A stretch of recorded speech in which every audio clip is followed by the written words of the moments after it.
so little. Oh my, may as well ever go there.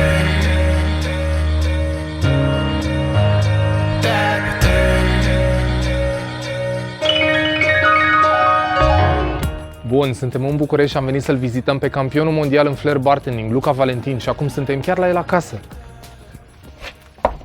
Sunt Luca Valentin, sunt din Brașov, iar primul meu job în spatele barului a fost undeva prin 2005. De atunci am reușit să câștig campionatul mondial de flare bartending. De 2 ori. Hei, salutare! Salut, Vali, ce faci? Bine, uite, eram acasă. Vali, ești pregătit pentru testul de 25 de întrebări? Da, sunt pregătit pentru test. La ce oră te-ai trezit azi? Azi este ziua mea liberă, m-am trezit la ora 9.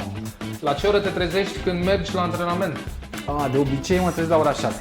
Ce asculti în trafic, radio sau player? Player. Care este hobby-ul care te relaxează cel mai mult? Cel mai mult? Nu știu, uite, îmi place să mă joc pe Xbox. Ronaldo sau Kevin Durant? Kevin Durant. Colecționezi ceva? Da, am o colecție de ginuri. O colecție mișto de ginuri aici. Ia-zi-mi 3 ingrediente pe care le folosești la micul dejun. 3 ingrediente. La micul dejun mănânc foarte mult fructe. Îmi place foarte, foarte mult mango.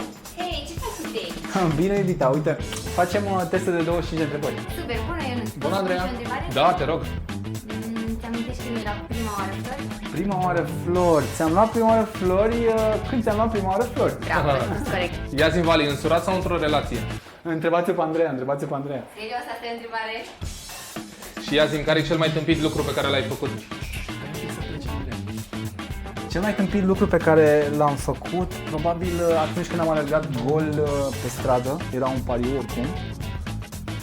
Cum te strigă oamenii, în general, Vali sau Luca? Vali mă strigă prietenii, apropiații, iar Luca cei care mă cunosc mai puțin. Ce planuri ai astăzi? Azi trebuie să termin gardul ăsta. Cât de mult vrei să trăiești? Nu știu, 140 de ani. Ok, cum? Cum? Nu știu, prin sport și alimentație cât mai sănătoasă. Care e cel mai de preț lucru pe care îl ai de la părinți? Răbdarea? Cred că răbdarea, da. Și cel mai de preț obiect pe care îl deții? Trofeul Roadhouse din 2016. Ce te pricepi să faci foarte bine? Să calc cămăși, Și haine. ce faci foarte prost? Ce fac foarte prost? Parchez. Zi-mi care este cel mai cool loc în care ai fost. Este o insulă în Finlanda, se numește Kalaoki. Muzică, teatru sau film? Muzică, clar. Ai întâlnit oameni faimoși? Da, am întâlnit o grămadă. Pe cine? Steve Schneider, Ina, spre exemplu, am sărit după ea în lift. Care este actorul preferat? Actorul preferat? Robert De Niro. Și actrița Sarah Jessica Parker. În ce finală mondială de flare ai avut cele mai multe dropuri? Ok. În Monaco, în 2015. Câte?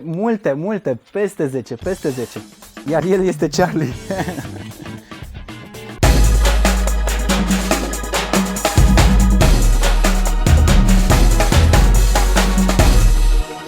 Viața mea se împarte în 3 direcții: competiții, evenimente și timp liber.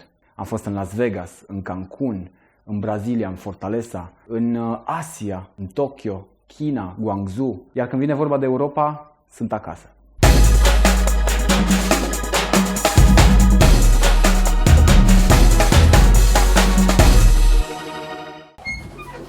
Bun, acum suntem în sala de antrenament.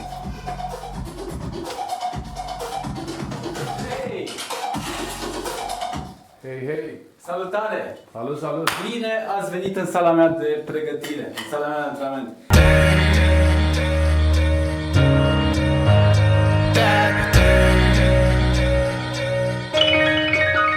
Eu îi spun a doua mea casă, pentru că îmi petrec foarte, foarte mult timp aici. Aici este zona de antrenament, practic stația de lucru, iar în partea asta, în spatele meu, my wall of fame, cum este și denumit,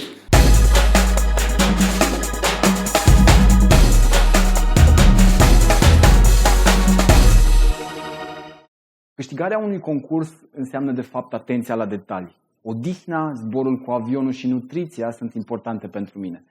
Singurul lucru mai greu de controlat este ceea ce faci pe scenă. Și aici nu mă refer la partea tehnică, ci la partea mentală. Ce sfaturi ai pentru tinerii barman care vor să facă performanță în flare bartending? În primul rând trebuie să fii serios cu ceea ce faci. Eu cred că asta ar trebui să fie prima regulă generală. 2. Cred că ai avea nevoie de un spațiu special amenajat, o sală de pregătire, poate să fie chiar și un garaj și afară. Eu m-am antrenat foarte mult afară, în parc. 3. Trebuie să conștientizezi că timpul tău se va duce foarte mult în această direcție de pregătire personală și trebuie să faci foarte multe compromisuri. 4. Să-ți creezi un stil personal. Eu cred că asta este foarte, foarte importantă dacă vrei să ai rezultate pe zona asta de competiții în special. Pentru că stilul personal contează foarte mult. O mișcare să fie a ta, să știi că este a ta mișcarea respectivă, te avantajează foarte mult și câștigi foarte, foarte mult în fața celorlalți barmani.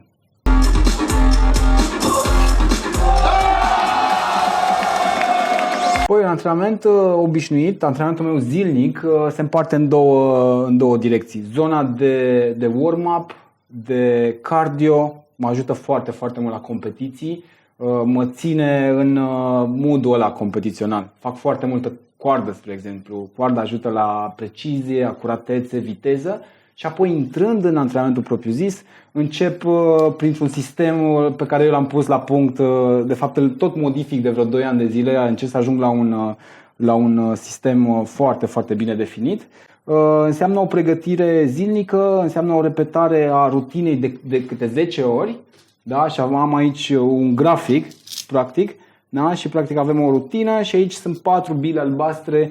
Astea ar fi dropurile pe care le ai într-o rutină. Da? Și mergem așa cu rutina asta până când facem 10 rutine în fiecare zi.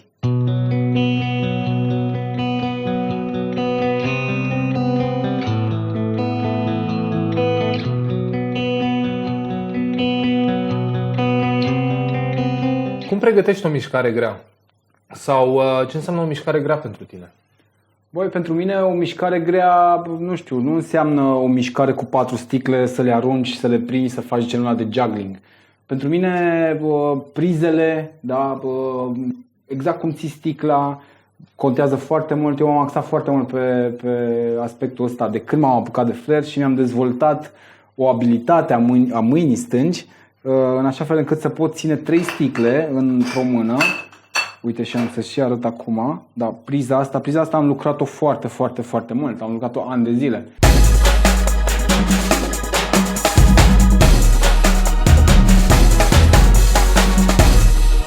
Și poate nu este vizibilă publicului, dar jurații, atunci când mergi într-un concurs, te punctează foarte, foarte bine. Și asta înseamnă, un antrenament mai special un pic, pentru că sunt niște mușchi pe aici, pe undeva, și trebuie să ți dezvolți. Sunt articulațiile care trebuie și ele dezvoltate și uite, spre exemplu, un antrenament bun este chestia asta. Gândiți-vă că sunt medii diferite, lumini diferite și de multe ori nu-ți poți face rutina pe setup-ul de concurs. Așadar, sunt foarte, foarte multe necunoscute. Eu nu mă montez foarte bine la finalele mondiale, acolo unde participă cei mai buni barmani din lume. Și cu toții vrem același lucru. Să ridicăm trofeul deasupra capului. Este un sentiment senzațional.